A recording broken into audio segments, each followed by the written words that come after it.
All right, what's up? Welcome to the third edition of King Watch LA. Today I am joined by Unwritten Rules, or Raj is whatever you know him. And we're just going to talk about Laker basketball. Go ahead and get your plug in, Raj, and let's get going. Sounds good, man. Thanks for having me here. All right, so basketball starts in what, 3 days, 4 days, first scrimmage? Yeah. And then we have actual games on the Thursday. Thursday. Yeah. And so we're going to be finally getting Lakers basketball back. It's been 3.5 months, 4 months, basically, with just nothing but old games on NBA TV or just reruns of stuff we've watched. And to be honest, I don't know how neither of us lasted this long, because we're both pretty big basketball fans. And right. I think you stopped your day 50 count after a day 50. Yeah, I thought there were more important things going on, and just posting that didn't seem right every single morning. So, Yeah.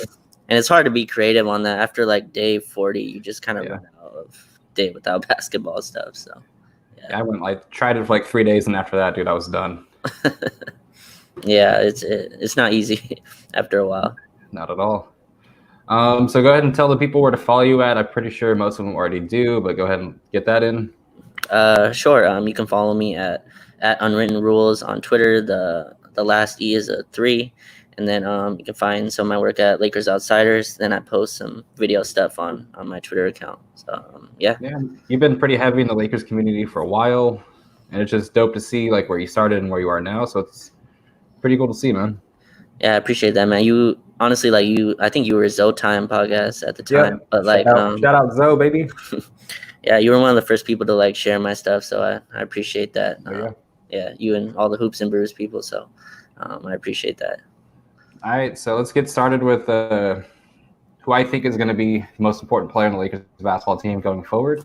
Is going to be Anthony Davis, and this is his, I think, first real playoff opportunity to show basically the entire NBA who he is. In New Orleans, he was nothing but an underdog. This is going to be the first time he's going into a playoffs where he's favored. Right. And those lights hit different when you're actually favored and you're supposed to be who you're supposed to be. And this is his first chance to show him that. Right, definitely. The playoffs are where legends are made. Nobody cares what happens in the regular season, and your name is made off the playoffs. He's had one really good playoff series, obviously, against Portland, and that was a great series. He won that with Rondo as his starting point guard, but this is totally different, as you said. He's going in as a title contender, and you never know how people play when that's the case, but he's a top 5 talent, and top 5 talents usually perform in that stage. So you're right. He's definitely the most important, especially on their defense. He's everything what the Lakers do. So yeah, he's very important. And then with Avery Bradley out, I think his defensive presence needs to be just a little bit higher, since he he was able to relax, because the perimeter defense was A1 with Avery Bradley. Now he's going to have to kind of clean up everyone's misses. If someone gets by AC or Dion, he's going to have to clean that up. With AD, he had that luxury. Now he doesn't really have it. Yeah, right, definitely. The Lakers scheme basically is where Avery Bradley kind of can pressure their guards, pressure, and take him to Anthony Davis. And now we've obviously lost that. Avery Bradley's one of the best pressure guards in the league. So their scheme might have to switch up. KCP is pretty good at that, but he's not Avery Bradley's level. So yeah, Anthony Davis just gets a little bit more on his plate, definitely. And it's pretty much. It's kind of crazy to say that this is his first real playoff opportunity when he's averaged 30 and 13 in the playoffs with 2.5 blocks. Right. And he's put up 30 and 10 against the Warriors both times they lost to him. So it's just he's been that dude, but he's gonna have to be that dude if the Lakers want number 17.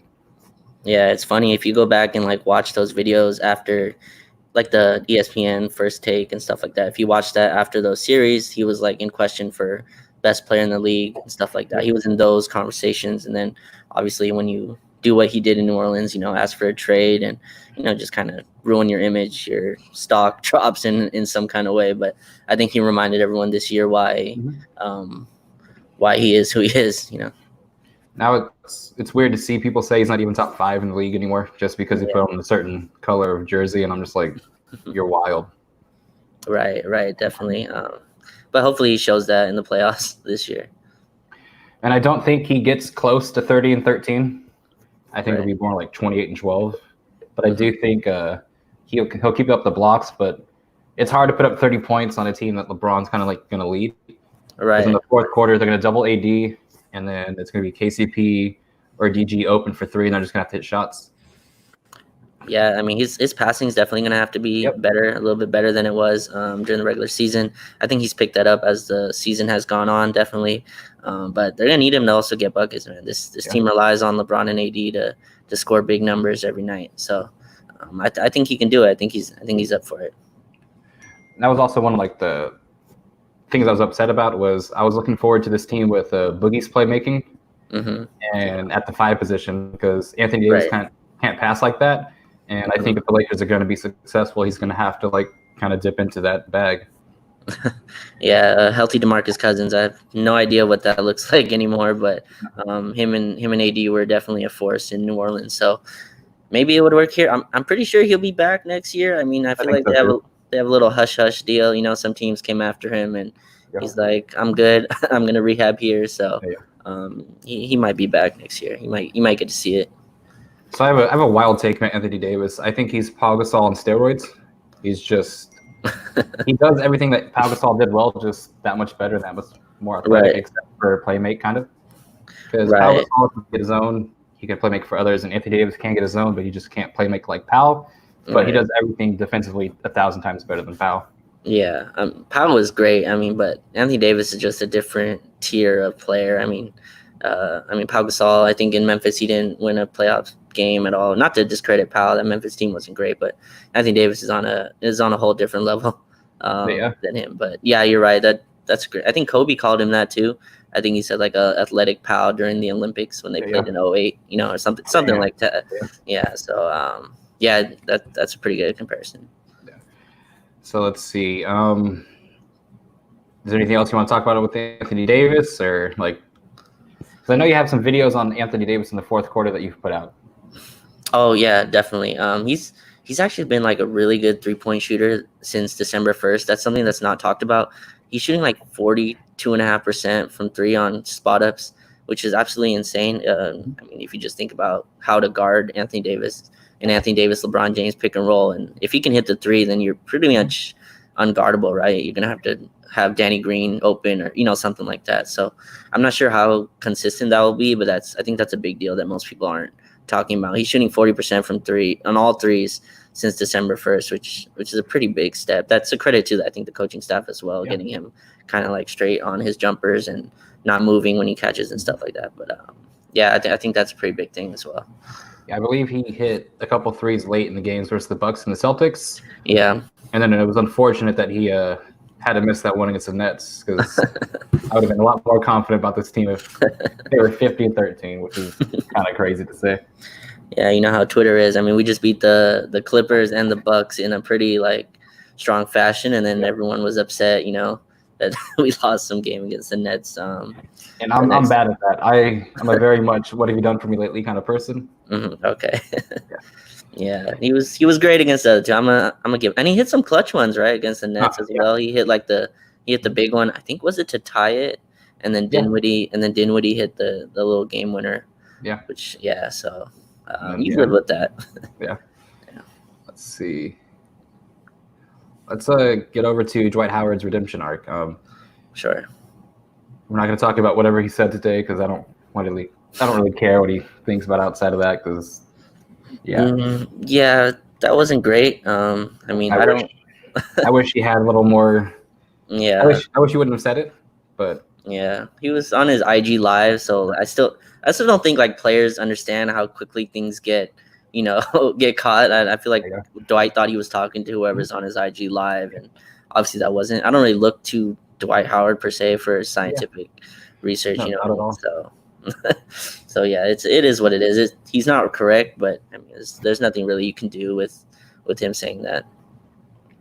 But with regards to his redemption arc, this has been a lot of Laker fans like myself. We kind of killed him in the media on Twitter for the past 5, 6, 7 years after the whole Stady 12 thing, and then after the shots he fired at like Kobe, and then like kind of like the Lakers like front office.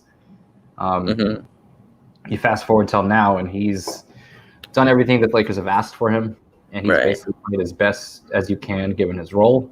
And now we're in Orlando, where he played for 10 plus years. And Right. what would you think about that? Yeah, I mean, it's no secret he left on bad terms. You know what I mean? He just left. He went to Houston. And I honestly didn't want him back. I wanted Joakim Noah. Obviously, I was dumb for that.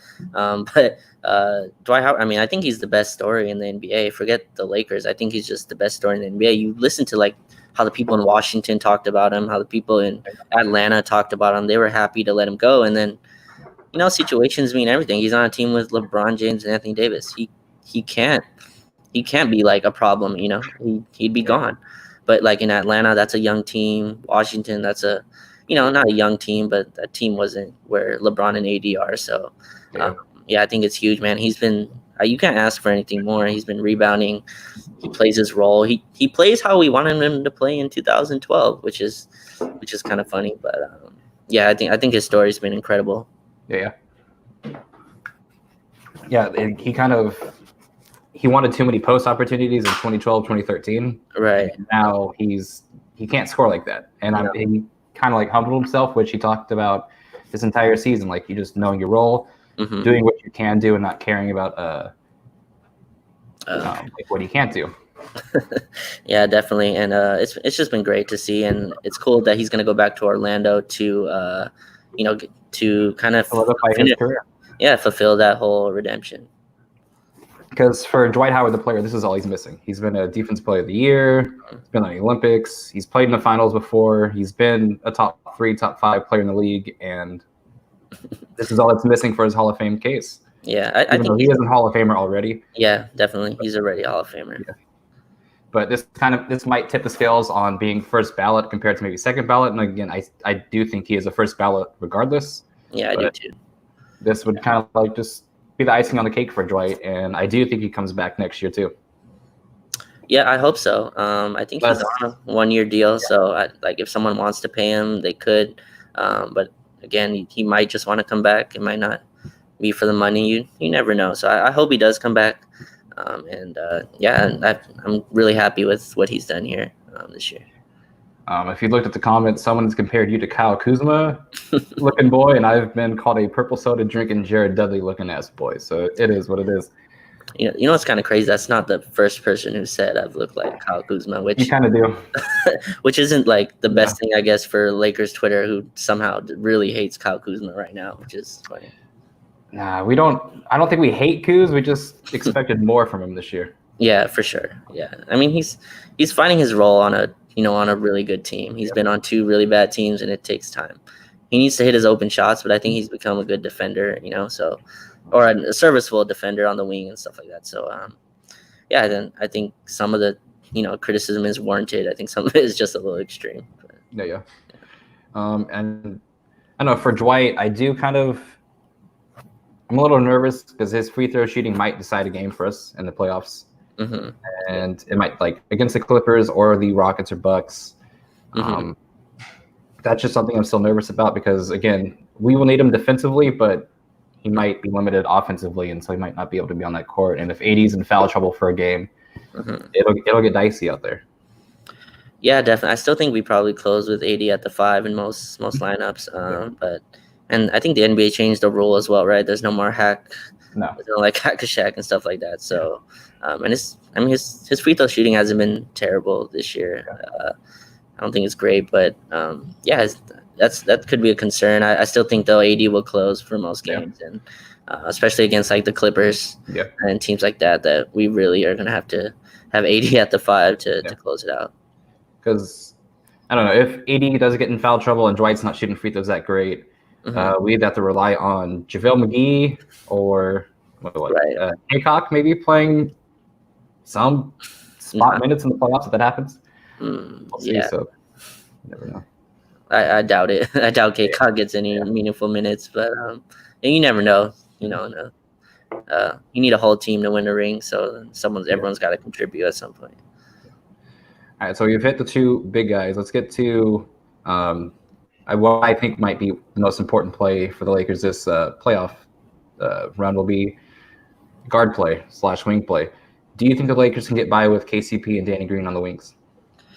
I think they can. Those guys will have to hit shots. But Avery Bradley, I think he hurts more on the defensive end. His shooting was very up and down. So I'm not really worried about the scoring. The Lakers went 17-3, I believe, with KCP starting in front of Avery Bradley. And KCP was great this year, hitting threes and things like that. So, and then J.R. Smith, obviously, we can talk about him too later. But I think he'll also get minutes and fill that wing. But yeah, they're all gonna have stuff. Danny Green's gonna have to hit threes. He can't be up and down like in the regular season. He's gonna have to hit shots. So, but to fill in for that. Yeah, because I've talked to people and like Danny Green's numbers do dip in the playoffs, and I don't know why that happens. He continues with the same looks. Right. But for that reason, just the shooting goes down. But I do think the Lakers can win in 2020 with KCP and Danny Green on the wings. Even with KCP stepping in as a 1/2 in the starting lineup with LeBron. Right. I don't want KCP to have any playmaking duties unless he's throwing up a lob to Anthony Davis or Dwight Howard, which he's surprisingly pretty good at. Yeah, Vogel did this really cool thing because most of our starting guards, they can't dribble. Like, they're not ball-handling guards. Avery Bradley's not a ball-handling guard. Now there's KCP, but what they do is they have them come off ball, like handoffs, and then they can create out of that. So I'll expect more of that. My biggest worry is, like, the Clippers, they do a lot of ball pressuring. So, like, Patrick Beverley likes to pick up 94 feet, and then they have all these wings. So and hack, but yeah. Yeah, definitely. But when LeBron brings it up, it's kind of tiring through a whole game to have LeBron bring it up the whole time. So, again, we have Rondo out who, he's not good at very much, but he can dribble the ball up and under pressure. I don't want to talk about Rondo on this podcast. Yeah, for sure. But I'm just saying he can dribble the ball up at least under pressure. And that's something that's the only thing I'm really worried about in the half court. I'm not worried. They have their sets. KCP's been really good at coming off screen. So I'm not really worried about the offense. And if that is the case, I've seen Anthony Davis bring up the ball a couple times. Yeah, definitely. And I'm not going to advocate for him to do that in case the Clippers do pressure, but he can actually do that. Right. He mostly does it in transition. He'll rebound and get the ball and pull it up in transition. But yeah, he's probably our second best playmaker, right? I mean, if you take out LeBron, it's gonna have to be AD, depending on where Dion Waiters is still. But Anthony Davis is gonna have the second one to create shots for the team. So speaking of KCP, do you think he can kind of regain what he did with the Pistons in the playoffs? Because I don't know if you remember the series, but that was a series where I thought KCP was going to be not a star in the league, but a really good piece on the championship team. Yeah, he was actually known as a defender in that series, if I remember correctly. And then I think that was that the summer he got offered the 4 years, I think, $80 million that he turned down, which looked like a really bad idea at the time. But I mean, you look at him now. I remember that. I'm not sure if he'll be that. I don't think he's the defender that he was at that time, but I think he can get to some of that level. He's gonna have to just shoot, though. He's gonna have to make shots. Like he was insane as a shooter this year. Yeah. I think he was in like the 90 percentile of pull-up shooters off the dribble. He was just he was making everything. So, which is so different than he was the last 2 years. I mean, I feel like most Laker fans were okay if they just went a different direction from KCP this summer, but which I think a lot of us would have agreed with. Yeah, definitely. Because he would always turn it around after the Lakers got eliminated. Once the Lakers got eliminated from the playoffs, he would go on this insane spree. And first year, we were like, okay, we want him back. And the second year, like, fool me once, shame on you. Fool me twice, blame's on me. And it's like, right, let's go somewhere else. But this season, after the first 10, 15 games, he's been, I'd say, one of the best role players that the league has had. He plays it well, shoots it well, and then does everything that's asked for him. And it's been amazing to see since we bullied him into becoming a better player. Yeah, I mean, he was so bad, like in transition. Like, remember when Casey would get the ball driving transition, it was almost like for sure going to be some terrible play. Or I'm not sure if that was the coaching. I don't know if it was not all Luke's fault, but I don't know if it was the coaching not putting him in the right positions. But yeah, he just was not the same player he was this year at all. Even he played next to LeBron last year, and it still was not great. I think he lost his spot to Josh Hart pretty much like the first 2 weeks of the season. So you can say that about any player in a Luke Walton system. They look a lot better once they're out of it. Yeah. And then any last thoughts on Danny Green, or should we jump into J.R. Smith on the wing and how much you would trust that in a playoff series? Yeah, I mean, we can jump to J.R. Smith. I think Danny Green's gonna have to hit shots. That's the only thing about him, and his defense has been great all year. Because all the advanced stats kind of lead to his defensive presence, Right. and he's been amazing at just being a pretty good denier for off ball, and then can kind of stay in front of his man a little bit, like slow off of like lateral movements. He can get blown by, but he plays great team defense, and that's what you kind of need around Anthony Davis, who can clean up your entire mess. Yeah, he's never in the wrong position defensively. He always knows the scheme. He's played the most minutes next to LeBron and AD, and I don't think that's an accident. Like those three have played more minutes than any three-man lineup, and it's not even close. So, yeah, he's a big part of why this team is on pace to win 60-something games, even with his shooting. I mean, he shot like I think 37% from three this year, which I know he still shot amazing. Like for any player, just he'd hit like 7 threes in one game. The next 2 games he'd hit like maybe 2 shots. Right. With worries some of us come playoff time. Yeah. And what do you think about J.R. Smith playing? Like, how many minutes do you think he's going to get per game, and can he affect a series?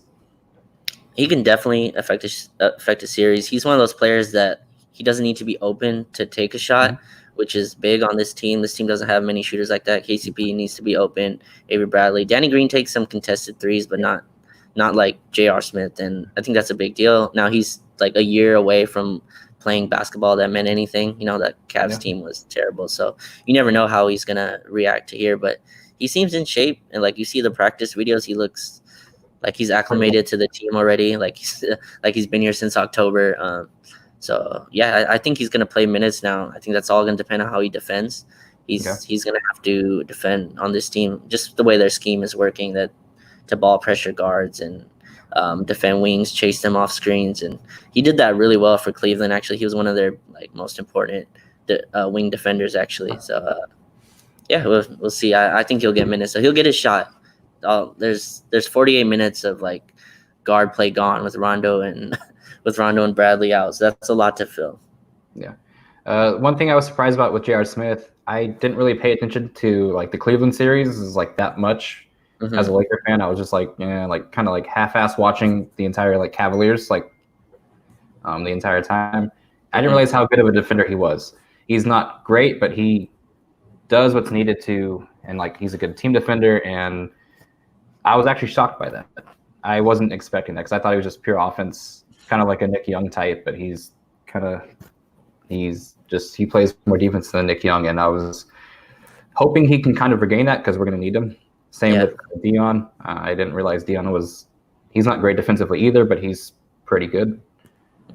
Yeah, they both have like the size, and like the athleticism to defend. Now, whether they do or not is going to depend on them. But hopefully Vogel can get them in their scheme.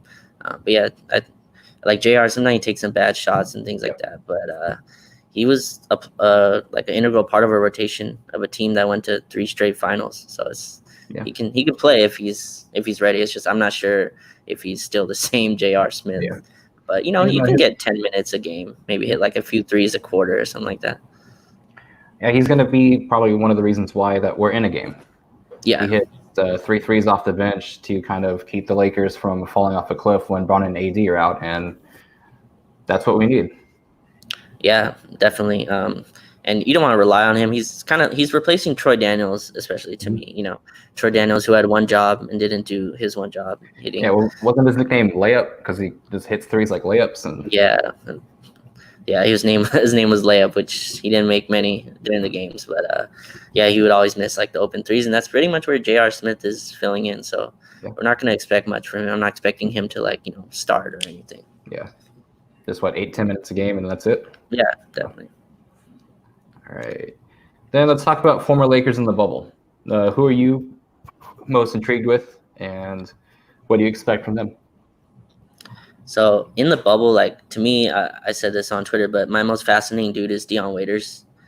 He's been posting bubble, pictures and stuff like that. But I went back and watched him play, and man, that guy was really good for the Miami Heat. In 2018, 2019, and I just want to see what he can do if he's healthy or not.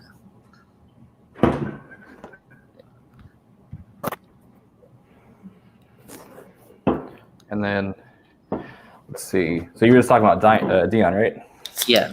All right. So then I'd say the most exciting former Laker that I have in the bubble is going to be Lonzo. I cannot wait to see him play basketball again. Mm-hmm. And I want to see if his three-point shot kind of translates from what he was doing the last month of the season to in Orlando. Yeah, he was shooting the hell out of the ball. He was looking exactly like the player many of us thought we were getting it to. Right. And many of us still think has that talent for, and I want to see if he can continue that. Yeah, he's definitely a streaky shooter. I mean, we knew that from him in LA here. I hope he figured it out. I think he was shooting like 40% or something before the season ended. And then obviously Brandon Ingram as well, becoming an all-star, which is just pretty amazing to see after the year after he leaves the Lakers. And then we get a healthy Lonzo year. Like, he would always get hurt, I think. Yep. He got hurt in like Christmas both years. So, it's cool to see them play well. And then his brother coming into the NBA too. So it's pretty cool. Yeah, I want to see how they kind of like handle like a playoff push, because we were supposed to get that last year, and then both Lonzo and Ingram basically are done by the All-Star game, and we just had LeBron left, and that was it. So our playoff chances were done. But you get Lonzo and Ingram, who are going to have to step up if the Pelicans want to make the 8th seed. Because who knows what happens with Dion? Because they say that he has cramps. He left the bubble for a family emergency, so you never know. If the Pelicans are going to make it, they're going to have to both step up, and I got to see it from one of them. Yeah, I mean, the NBA helped them out. They got a little bit of an easier schedule. Now, if you talk to Pelicans fans, they'll say, like, that's what it was going to be anyway. But shout out to Maples, because that's what Maples has been saying the entire time. Yeah, Maples, Mason Grimberg is one of the other Pelicans people. They say that, that's how the schedule is going to be. Now, Memphis is still 4 games ahead. Yeah. But Zion the Pelicans just have to go. I think they have to reach like 2 games behind or something like that to get a play-in tournament, and we'll see from there. I think they have the better team. I think Brandon Ingram, Zion, Lonzo is just a pretty good piece to have. Obviously Portland as well, but let's see. Former Lakers in the bubble. We also have Josh Hart, who's still off the bench in New Orleans. Some games he gets more burned. Some of the games he give it to Kenrich Williams and some other player, which I don't know how you play anyone over. I don't know how you play Kenrich over Josh, but I don't know. I always felt Josh got the short end of the stick from us Laker fans as well, because once he attacked some of the LA fans in the summer, they tried to belittle his talent, which talent was never an option or was never not there. It's just he went like a month without making a 3, and that's when it viewed. Yeah, I mean, he started this season, I think, shooting slow, like not shooting well, but he was always good. He was like I think like him, he reminds me of like Larry Nance. Like they are who they are when they got to the league. Like, I think Josh Hart, who he was his rookie year, he doesn't really have like that much to get better, in my opinion. But I think he was who he was. He was never gonna be a star, but he's a really good role player, and I would love to keep him. But he's gonna play defense, hit 3s, and then make a layup in transition with someone in front of him. Exactly. And that's who Josh Hart is. And Larry Nance has been defense and lob catcher. right. And then we go around to Utah. Jordan Clarkson is going to be playing with the Jazz. And I've always said Jordan Clarkson will be the 6th man off of a championship team. And I will believe that to this day. He had a terrible outing in his first playoff performance with the Cavs. And I'm hoping he kind of like rewrites that ship, because I will always believe in Jordan Clarkson. Jordan Clarkson was one of the first baby Lakers I fell in love with. It was him and Julius Randle. Right, yeah. And every time I play in 2K, I always trade for them back. And then I get it cracking off the bench. But right. What are your thoughts on Jordan Clarkson? Yeah, I mean, he was the reason that I watched like that one season. I think Randle was hurt, Kobe was hurt, and it was just Jordan Clarkson and I think like Wes Johnson and a bunch of dudes who just – and Jeremy Lin and stuff like that. But we all watched just for Jordan Clarkson. He was really good his rookie year. He was playing out of the pick and roll. I think he was working with Steve Nash, and then Nash left that year. Then they drafted D'Lo, and then he went to the bench. And then he kind of just stayed the exact same player he was, just a hot scorer off the bench. That's pretty much what he was. That's what he became, and that's fine. That's a role in the NBA. And he's really good for Utah. They traded for him, and then I think they won like, a huge streak. So yeah, I like what he does. I just think Utah has the players around him that will make Jordan Clarkson successful. He never wants to pass, but he can pass to players, and they will knock down an open three.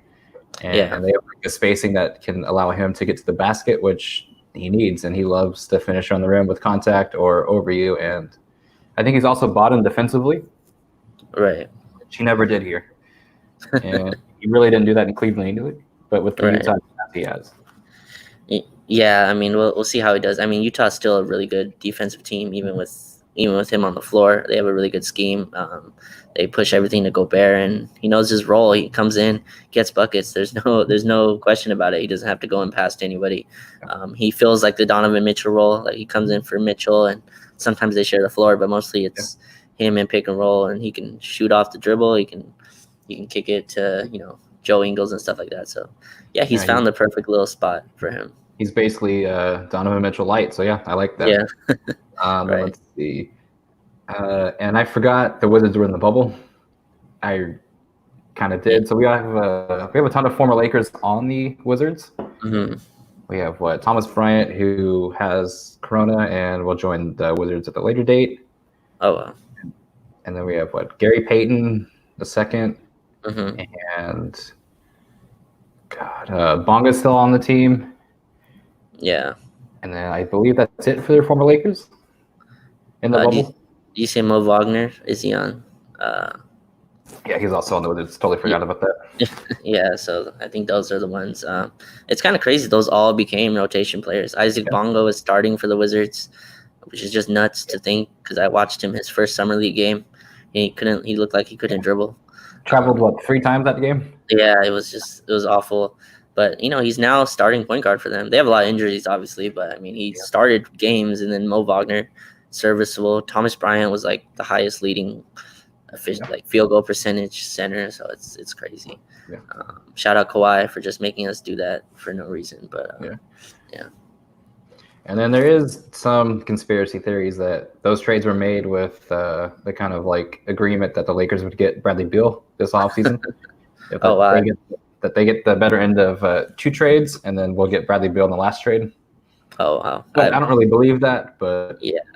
I don't either because Bradley Beal just signed like a 5-year extension or something like that. So I doubt it. And we don't have the cap or money unless they just want Kuzma and if they're in love with Kuzma. But I doubt that nets you Bradley Beal.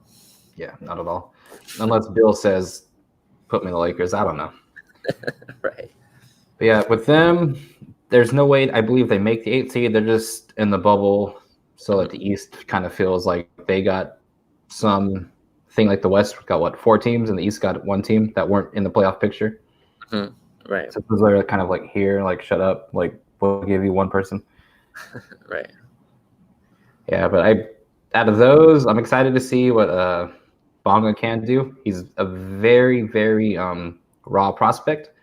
Mm-hmm. And some games he scores. I saw him score 15 points in the first quarter for the Wizards, and then I'd see the next 6 games where he didn't take a shot in the first half. Right. If he ever puts it together, give him 2, 3, 4 years, he can be that guy that's 2 years away from being 2 years away. Right. Thomas Bryant, when he gets there, the most talented out of all of them. Mm-hmm. And Mo Wagner, we'll see. He can step out, hit the 3. Score on the basket, pretty athletic, but we'll see. Yeah. I mean, they're all NBA players, in my opinion. They're going to be in the league, which is pretty nutty. This draft, this scouting department is just insane. They picked out Larry Nance, got a 4-year, $60 deal. I mean, Jordan Clarkson got something around there. So it's really impressive to see what they've done. I'm trying to think. The only miss the Lakers have in the past couple of years, I can't really think because they're all pretty much still in the league, rotational players, and Devin Ebanks or Anthony Brown. That's the last 2 players I think that aren't in the league anymore. Right. And Devin Ebanks, I mean, he started also games for that. I think he was on that Dwight your team. He was starting games. So I I believe don't he know what started happened. playoff games too. Yeah, I think we had everyone injured, but yeah, he did. I really liked his game. And Anthony Brown just for some reason could not shoot. I mean, Yeah. there's just nothing you can do when a shooter can't shoot. It's just, but yeah, I mean, those are like the two misses, but everything else has pretty much been Because hit. even Svee's been playing well in Detroit. Yeah, And him he's too. one I wish we could have kept, because I believe his skill set could have been useful off the bench. But Yeah, you got to do what you got to do to at least try to get someone around AD. yeah, definitely. He also just could not shoot last year in the regular season for some reason after He and destroying like the Muscala. yeah. So just after destroying the summer league, he just for some reason could not make it work in the league. But I'm glad it's working out in Detroit for him. All right. Now let's get to some predictions stat wise, and I guess we can go with whether you believe the Lakers are going to pull it out in Orlando. Let's get to some Braun AD/Lakers bubble predictions. Yeah, I mean, I guess as a Laker fan, I would have to predict that the Lakers win the title. I mean, I'm not sure I would want any other thing to happen. So obviously, I would predict that they would win. I see them playing the Clippers, obviously, in the Western Conference Finals. As much as I joke on like Paul George, I think that's like a really good series that's going to happen. So that's just how I see it, how it going. How about you? I do think the Lakers meet the Clippers in the Western Conference Finals. I do think they advance, and I think that they meet the Bucks in the finals. And I think that is going to be over. I think the Clippers will. I think Lakers go 7. I think Lakers Bucks go 6. Oh, really? Okay. And I think the Lakers win it all. Okay, yeah. I've got a lot of bets that they do, and I've got to take back a lot of hot takes if they don't, but it is what it is. Right, yeah. I think that Bucks series is going to be a lot tougher than I think people realize. Like that team is absolutely destroying the league. They win games by like 11 points per 100 possessions, which is insane. We beat them at home, obviously. But yeah, I think that's going to be a really tough one too. The Clippers and the Bucks is going to be a hell of a series. I think both of those go 7 in my opinion. Like that's going to be really tough to defend them. Yeah. And then what do you see for LeBron in this postseason? Well, I mean, it's the first time he's gotten like 3 months right off in between a season. He's got more rest than you can ever ask for. And I think he's like the best athlete ever in knowing his body. So he knows like, how to ramp it up for the playoffs. I think he was ramping up perfectly if you watch those last 2 games. But yeah, I'm ready to see how it looks, man. There's just not much more you could have asked for him. Like he's gotten all the rest. He's been able to work out at his home or whatever, and he knows how to control his body. So I think he's and man, those last 2 games, those Clippers and Bucks games, he controlled from the jump. Yeah, the pace, the play, he controlled everything just to, and you could tell he took those 2 games seriously. So yeah, I'm really excited to see him, and whatever he does, he makes Anthony Davis better. I think Anthony Davis is really good, but I think LeBron's the most important player on this team. He controls, the offense, and it's going to be really important for him to be at his best to beat the Clippers and the Bucks, who are good teams. Yeah, I think with LeBron, it's going to come down to, can he be that much better than Kawhi in a series? Right. Yeah. Because we're going to need him in the fourth quarter, because they're going to take away the Anthony Davis looks. They're going to say, all right, Bron, beat Kawhi off the dribble. Yeah. Which will be a lot of pick and roll action. Will you continue to attack and kick out? Yeah, it's going to be a pretty big chess game that's going to be going on between Vogel and Doc Rivers. If like Doc tries to play Lou Williams, then the Lakers will just go on to try to hunt him. If not, they can try to go with Anthony Davis. If they try to go small, they can attack them inside. And then the Clippers just have a plethora of wings that they can just throw on LeBron and ball pressure him. So yeah, it's gonna be fun to watch. Yeah, because you saw in the last game, LeBron was attacking Kawhi, and he was also having success with attacking Kawhi. Yeah. And then you saw in the fourth quarter, they would just attack Lou. Yeah. And that's all they did for 4 or 5 straight possessions. And you might have been the person that put out that video. And it was just them attacking Lou. And I felt bad for Lou. Also, in the bubble, who I also, you probably as well, we also still have love for Lou. But you're gonna get attacked 7 games in a series, and you're gonna lose. Yeah, they went Lou Will hunting, as as I said in the video. Yeah, the Clippers actually in that late in the game they put Marcus Morris on LeBron, and then and then obviously the Lakers would get a switch, and then LeBron would just attack. I mean, he was on a different level those two those two games. No one was stopping him getting to the rim, especially with the shooters they had around. Anthony Davis was hitting jumpers, and he had a good game as well. So. Yeah, and then it's gonna be tough, man. Beating Kawhi 4 out of 7 is just tough. I mean, we saw it last year. He has a different level as well in the playoffs, so it's gonna be tough. But I think they can beat them. I do think this will be LeBron's like Mona Lisa. This will be his like he's gonna show the world he's the number one player in the league still, and this will be like the last year he'll do it. He'll put everything like on the line for this. Next year he'll kind of like have a more reserved role for AD and other players to step up. But I feel like this is his revenge season. This is the washed king season. He's gonna play as well as he can just to shut up a lot of self-doubt, to kind of show why he's the number one player of all time, which a lot of people are saying, and he kind of just wants that case. And if you're gonna go through what James Harden, Kawhi, and then Giannis, that's a hell of a run. Yeah, that's two-time MVP likely, because I don't think Giannis doesn't win MVP. Right. Then you have Kawhi, who's a two-time Finals MVP, and then you also have James Harden, who's won it. That's going to be one of the most impressive playoff runs you can go on. Yeah, in my opinion, I think LeBron has one more year in him. Maybe not at this level, maybe not leading the league in assists and stuff like that. But I think he has one more year. But yeah, it's going to be one of the last. I mean, this is his chance, and I think he can feel it. Like they have a shot, especially in the bubble here. I think it's tough for teams who don't really have anything to play for to be really serious, in this situation. But the Lakers, you can tell that they have a shot. So it looks like they're all taking it pretty serious, especially LeBron. I do think LeBron can be a top 5-6 NBA player next year. I just think this is his show me season. Yeah, definitely. And with Anthony Davis, he's gonna have to be the man in like some of the series. Like if we play the Rockets, he's gonna have to beat small ball. Like he's gonna have to take the Rockets out of their game. Right, definitely. And we're gonna need to see that, because when we played them the last time, Russ killed us. He did, yeah.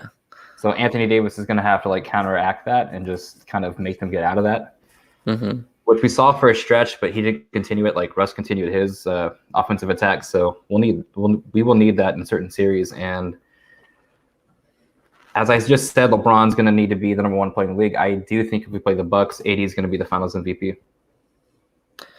Yeah, I mean, I think it'll be tough for him to take it from LeBron, but I mean, he could. But going on the Rockets, the last time we played Houston, LeBron just couldn't shoot. Okay. AD was dominating pretty much down low, but then the way that the Rockets defend, they just packed the paint and they went under every screen, and LeBron just wouldn't shoot. So I think that was a big part of why. But those Rockets teams are weird, right? They're like the weird one. Like they're the one where you could see them go on the first round, or you can see them get to the Western Conference Finals. You just don't know. They rely on their shooting to an extent that just nobody does. So and then Westbrook, you just never know. He might take it personal in some series and just wipe them out. So you just never know how it's gonna go. But if AD wins the Finals MVP, that'd be pretty funny to see with LeBron. And like, I don't mean to like diminish Dwayne Wade, but I do think Anthony Davis is the most talented player that LeBron's ever played with, and I think he's going to show you why this postseason. And that's saying a lot, since Dwayne Wade won a Finals MVP with Miami, is a top 20 player of all time. I just think Anthony Davis has that level of play to tap into. Someone that size, that can handle the rock like that can hit a Euro step against an Al Horford type player, that can shoot in the mid range like that. I just don't see that many talented players that LeBron has played with. And then you add the fact that he's one of the greatest players I've ever seen. Right, and he's still only 27, so he has room to grow, which is kind of scary too. But there is an argument for him between Wade. Wade was obviously, I think, older. Wade was already in his 30s when he got him. But it's an argument to be made. He's definitely the best defensive player, and then he's the best big man by far. LeBron's never had a big man like this that can roll, catch dunks, lobs, do one-on-one. moves off the dribble. Yeah. And then if he continues to shoot 40% from three like he has since January, Right. you're gonna pay to leave him open. And a lot of Pelican bloggers have said if you let Anthony Davis shoot threes in the playoffs, he's gonna lose you that series. If he continues to shoot that well from three, though, it's not gonna happen. Right. Yeah. So there's just no guarding it. Yeah. If he's hitting threes, you just can't guard the LeBron AD screen roll. There's nothing to do. I don't think he's gonna keep shooting 40% from three. I think that's kind of high, but I would take 37% from three from him, from everything else he does. That just opens everything up. Then you can't leave Danny Green, you can't leave KCP. Then you have LeBron attacking off screen and rolls, and that's where the Lakers hurt you. They've kind of saved the AD screen and roll game. They haven't used it very much throughout the year. I think that'll pick up. You saw it late in the Clipper game. You saw it with the Bucks to close out the Bucks. So yeah, it's gonna be interesting. Did you see the AD screen and roll when he was the ball handler and Caruso set the screen? Yeah, I did. And then it helped him get clear of Giannis, and like that's something that I can see the Lakers running with late down the stretch. And definitely. The Lakers like to have their guards come to set the screens.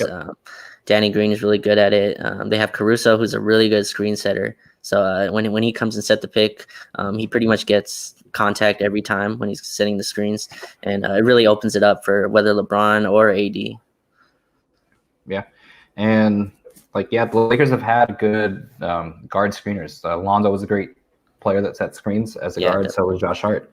Mm-hmm. And just Anthony Davis, I just think this is going to be his kind of that's a haul, folks. This is his chance to kind of quiet NOLA Twitter, quiet all the NBA backlash he's received since he demanded a trade to Lakers. It's going to be one hell of a playoff time in Orlando.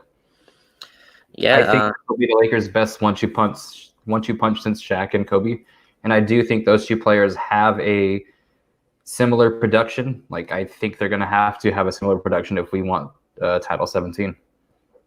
Yeah, definitely. It's definitely the best two tandem in the league, I believe. And since Shaq and Kobe, that's probably right. They're two top 5 players on the same team. So when you have that, you have a shot in any game. Yeah, and let's see. So who do you think the Lakers play in the finals? I still think it's the Bucks. I just can't see them losing to anyone else. I think Toronto's a really good team. They probably have the best shot at beating them. But I just don't see how that's like a system, and I don't think that there's no Kawhi anymore over there. There's no LeBron in the East, so it's Giannis's turn, man. He's about to get his second Finals MVP in a row, and he's still young, but it's time. This is his time. He has to make the finals. There's no team out there that should be even close to stopping them. Boston's really good, but I don't think they're ready for that. Toronto's really good, like I said, but this is Giannis's finals to lose. I think if he loses in the finals to the Lakers or Clippers, it's not that big a deal. But if he loses before that, it's going to be some seats on fire. The coach. There's going to be a lot of conversations coming. Yeah, I feel like if Giannis doesn't make the finals, he won't get that luxury of being in a small market anymore. Right. They will come for Giannis just like they came for AD this season. Right. He's on that that everyone likes him playing right now. That's where AD was after the Portland series, He beat Portland, then they lost to the KD Warriors, and you expect that. It's the Kevin Durant Warriors. You're not beating that, but so he's in that role right now. Now if he loses in the playoffs before the finals, it's going to change. I do hate to say it, but I do think the Celtics have a really good chance of making the finals. And as a Laker fan, I wouldn't mind seeing the Celtics in the finals. I wouldn't mind beating them. I want to get 17 against them. That would be one of the most bitter or sweet memories ever. If we can tie that team in the finals against them. Yeah, their strengths are kind of like our weaknesses in a weird way, because they have guys who can shoot off the dribble really well. Kemba, Tatum all come off screens and pull up, and our kind of scheme is kind of where we want to give up that look. But they're a good team. I mean, Brad Stevens did. I think Vogel said he would give Brad Stevens the coach of the year or something like that. Which I think is a lie, because it's Nick Nurse, and it's Nick Nurse by far. Yeah, and you don't say that. I know Vogel's new; it's his first year. You don't say that, but they're really good. I think Kemba's still out in a weird way. I think he's still hurt, but Tatum's Gordon Hayward is too. I thought I saw somewhere that he's like going to be chilling with his family, which is obviously like understandable. Yeah, I'm not sure if he's in there or not, but yeah, Tatum's becoming like a superstar has really been the thing that's kind of pushed them. I don't know how much of that like step back threes is consistent. He was hitting like step back threes at a pretty insane level. So I don't know how much that's real, but yeah, they have a real good shot. They're coached well. Their defense, they're top 5 in both offense and defense, I think, and so they're a good team. I really don't want to see them in the finals. I feel like that's too much pressure. That's if we lose to the Celtics, like that's pretty painful. If obviously you don't want to lose, but like if the Bucks get their first ring on us, I'll have a little better of a summer than if Boston, Boston somehow beats us in this weird bubble situation, and I wouldn't want to deal with a summer of that. Yeah, no, Jason Tatum was coming into his own. He dropped 40 against us and looked at times as being the best player on the floor in a game with Anthony Davis and LeBron. That's saying something. Yeah, and he hit a lot of tough shots. I mean, I think they had 80 on him, and he was just hitting. Yeah, he hit a step back three on AD, and I was like, "There's nothing you can do." Yeah, there's nothing you can do.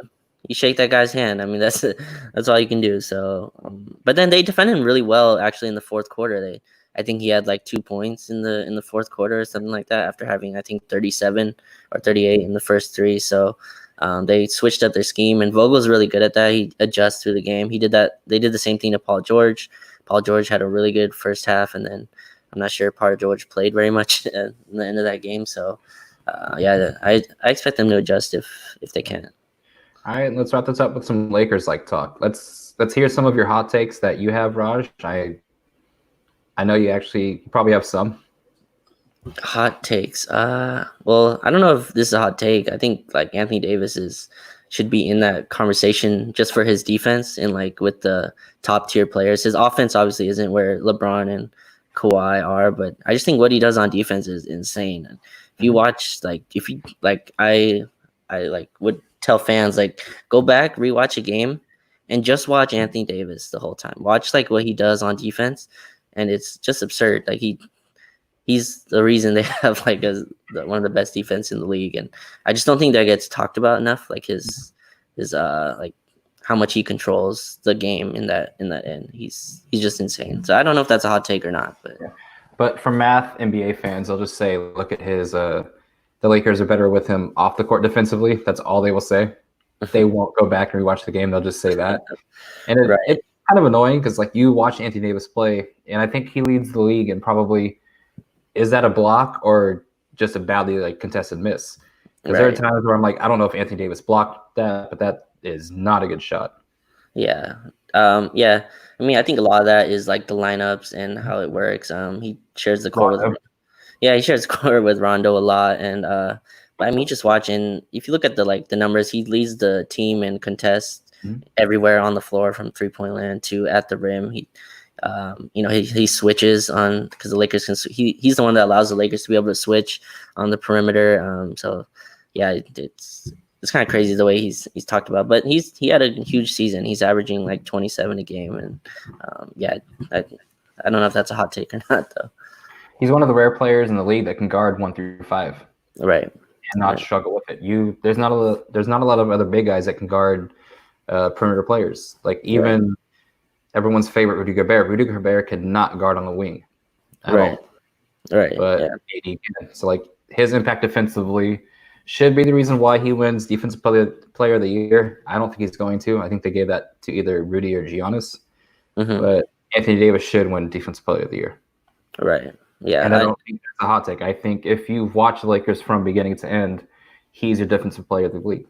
Yeah. And Giannis has been great defensively. I mean, he's had a really great defensive season. I just think they do different things because I hear like Bucks fans say both Brook Lopez and Giannis should be in Defensive Player of the Year talks, which I don't know how that helps Giannis's case. You know what I mean? I feel like that kind of takes away from it. But if Giannis wins, I think he deserves it. I just think it shouldn't be like a runaway like people say it is. I think it's been pretty close on what AD does, stopping the rim and the perimeter, and it's just different than most players do. His role here is a little different. But if Giannis wins, I think Giannis is going to win Defensive Player of the Year and MVP. I just, from what when listening to the podcast of people who vote on this stuff, just listening to them talk, it seems pretty clear that he's going to win both of those awards, which I think would be the first time since, I don't know, I think Michael Jordan did it. Yeah, I was just going to ask you, who's the last player to win both? And I think it's Jordan. Yeah, I think it is Jordan. So, but again, that's a lot of pressure on Giannis. He's got to fulfill it here, in where it matters. All right, let's see. Where do you think LeBron finishes in terms of All-NBA? Do you think he ends up on a first team All-NBA? Oh yeah, definitely. How about MVP voting? MVP? Yeah, I think he's second behind Giannis. I think that's where he finishes. Yeah. Where would your vote go? What happened? Where would your vote go? Who was winning? Who would you have as MVP of the league? MVP. I like, my vote would be LeBron. I think he's the most important player on, and he does the most for the team. I mean, averaging 30 and leading the league in assists is just incredible. I think he's been the MVP, but I think it's 1A, 1B. I don't think there's a wrong answer there. I think it's LeBron and Giannis. I just think it's closer than people say. You know, people said Giannis has had the MVP locked up since March or since February or something like that, and I just don't think that's true. The Lakers were 2 games behind the Bucks. They play in a much tougher conference. The Lakers just beat the Bucks before the season closed. I'm not saying those should take away the MVP from Giannis, but yeah, I think it's closer than it seems. Like we heard even I said LeBron could never do this in the West. Mm-hmm. I was not a LeBron fan growing up as a kid, and even growing up as an early adult. And I said LeBron can never lead a team in the West, the number 1 seed. Right. And it's happened, and in a large part due to him, and a large part due to Anthony Davis. So my vote would go to LeBron. Mm-hmm. Not just because he is it's just what he's done. A lot of people in the summer said the Lakers wouldn't be a top seed. They'd be like 4 or 5. Mm-hmm. And now they've backtracked that to saying LeBron's not MVP. This is expected. No, it wasn't. Yeah. That's my main issue with this is the rosters. You know what I mean? Like if you go look at the season predictions, they had the Lakers at 5th. Trash. Yeah. And I mean, this roster, I mean, no disrespect to any of the players, but it's not like, you know, an amazing set of guys. It's like, I mean, Danny Green's really good, but I mean, you go down the line, it's LeBron and AD is really the reason this team is what it was. So, and Giannis, I mean, he doesn't have a great cast either, but you know, it's different than how it was talked about before the season.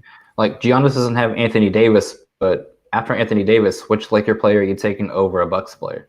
That's kind of like how I look at the opposite end of the spectrum. Because you go down their roster, it's like George Hill, Brooke Lopez, Middleton, Bledsoe, and then after Anthony Davis, who are you really taking as a Laker player?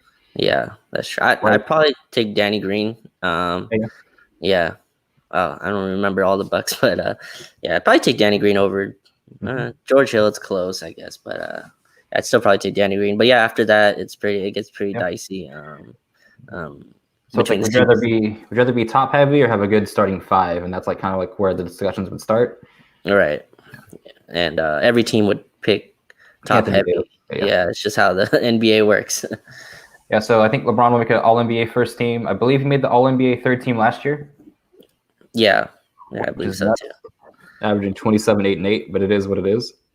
Yeah, one crazy thing is AD might not make first team, at least from what I'm listening to on podcasts, because I guess he can't be voted in as a center, and most people would still put Giannis and Kawhi and LeBron. And LeBron, so he'd be on the second team, which... My question is, I thought they got away with the center position. I thought it was 3 forwards and 2 guards.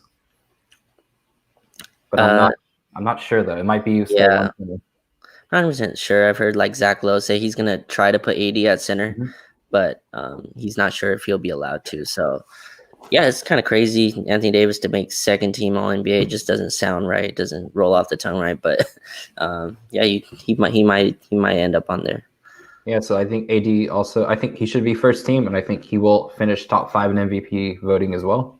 So I think the Lakers will have their first duo to reach top 5 in MVP voting since Kobe and Shaq did it.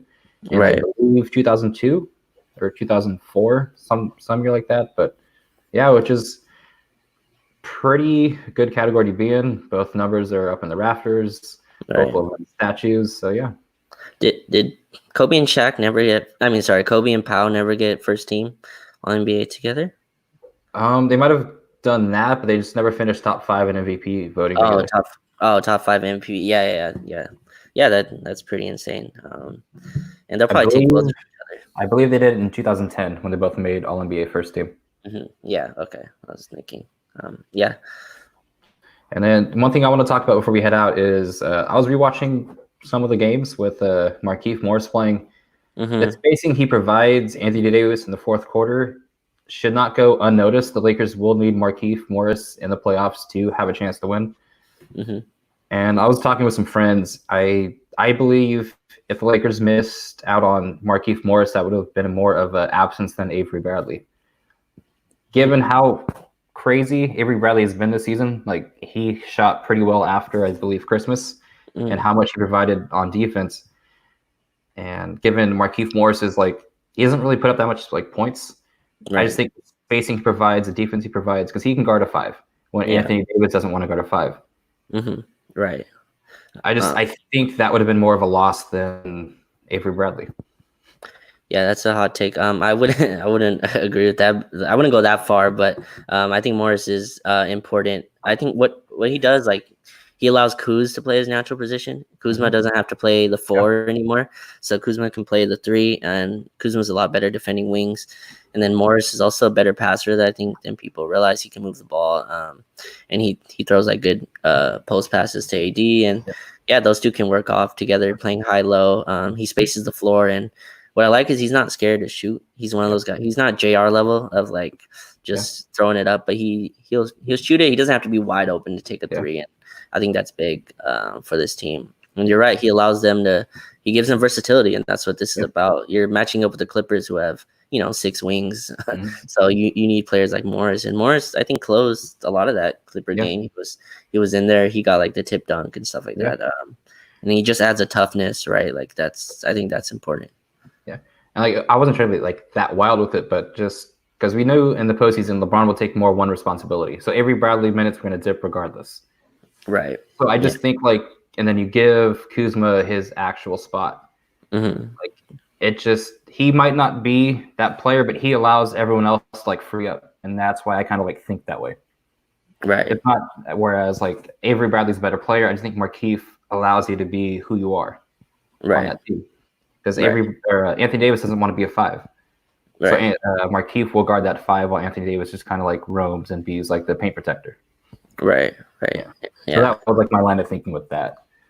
Right. Yeah. And you wanted like hot takes. Like I truly believe Dion Waiters is going to be a contributor on this team. Like I really you put that today. You put that on your page, and dude, so many people came after you today, and I was just laughing at that. But yeah, I really like, because I went back and watched like so much Dion Waiters film, and I'm like, maybe like he's past it, but the skill level is there. He has like a really nasty like left to right crossover that, I know he's not LeBron obviously, but his body type is like, kind of thick. So he has a really fast dribble. And then his athleticism allows him to get contact and still finish. He's a better passer than I think people really realize. He can hit people in the corners. He can like thread passes in the paint. He likes to jump in the paint and throw passes like to his bigs. And we have like, we play all centers. We play JaVale, Dwight, and AD 48 minutes, and that's what he loves to do. So I just think he's a really talented dude that you don't usually get off the, I don't know if it was buyout market, or I'm not sure how he got to the team, but I think he's gonna have a role. He's gonna have his shot. Now, how good he's gonna be, I don't know, but I just don't think you can be a lot worse than Rondo was this season. So I really think he's gonna have a role here. That's what I said with Rondo. His absence is a nowhere to go but up absence. Right. If you are as bad as Rondo was, we're still a 49-14 team with Rondo. So that's a hell of a team. If he can be anything better than Rondo, 17's on the way. Right. Right. And I tweeted this, but there's like a misconception that like Rondo was running all the non-LeBron minutes, and that's just not true. Like Rondo was playing half his minutes next to LeBron, And when he wasn't with LeBron, the Lakers would get ran off the floor. They were losing by like 6 points per 100 possessions, which is one of the worst. If you just tally that through a season, you're not going to even make the playoffs. So that's a really terrible lineup. But again, like, I don't want to like crap on Rondo. There's a playoff Rondo in there now. Whether it would have shown up this season, I don't know.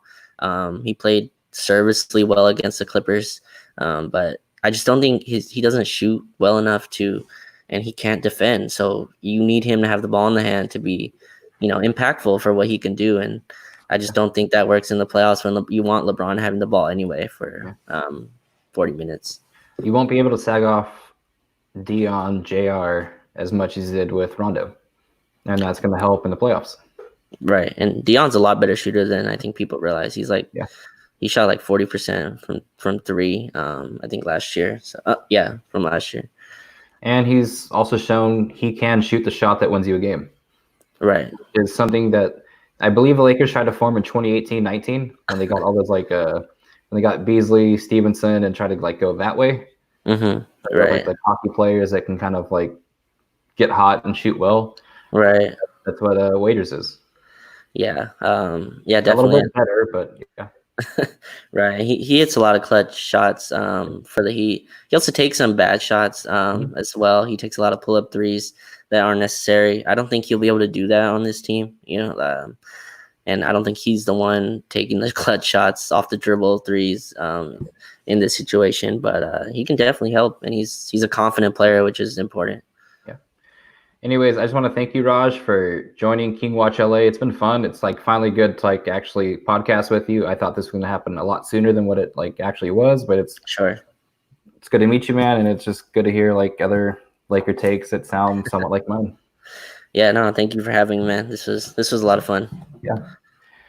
And so this is going to wrap it up, folks.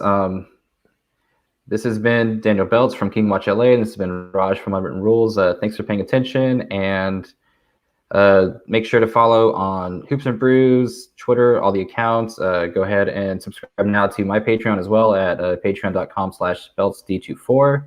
And yeah, just continue to show love, and we're going to be here from July till I believe September in Orlando, right? Even October, and 17's on the way, and I cannot wait until we can do this again. Probably I'll try to get you on like a first round playoff game where we do like a live show after, and would love to have you back on, man. And go ahead and get your plugs in too.